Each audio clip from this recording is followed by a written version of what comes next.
And so when when she was at the record and the Marian Parker kidnapping case broke in December 1927, she's in the record, she's in the newsroom, and this was before the Black Dahlia case. This was the most heinous crime and the um most police were involved in it. I mean, this one, there was a huge manhunt, there was a huge investigation.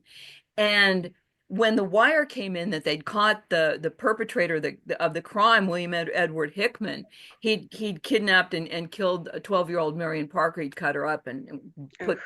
wrapped her up in pieces and distributed her body around LA.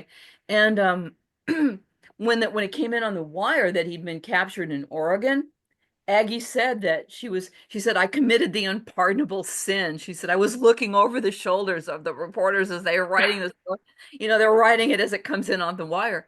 And so the editor at the time, the city editor, was Rod Brink, and Rod said to Aggie, said, Aggie, if you're that interested in, if you're that interested in this story, come over here and take dictation.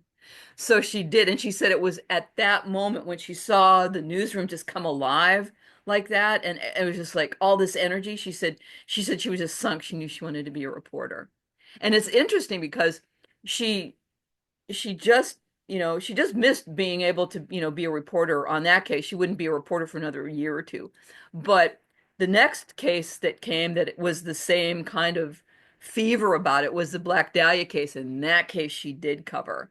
So it's kind of, it's 20 years later, 1927 and 1947, and there she is in her career where she's able to report on that case. And then in the same month, in January 47, she becomes city editor of the Herald.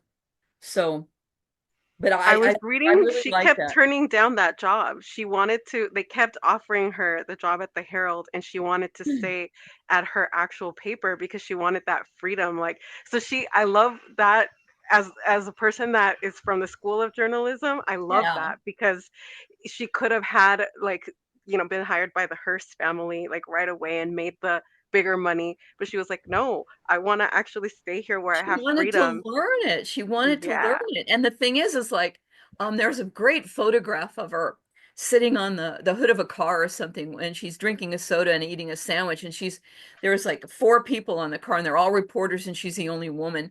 And this is in the 1930s, and they're staking out the house of William Gettle. William Gettle was kidnapped in the 30s. He was a businessman, very wealthy businessman. He was kidnapped.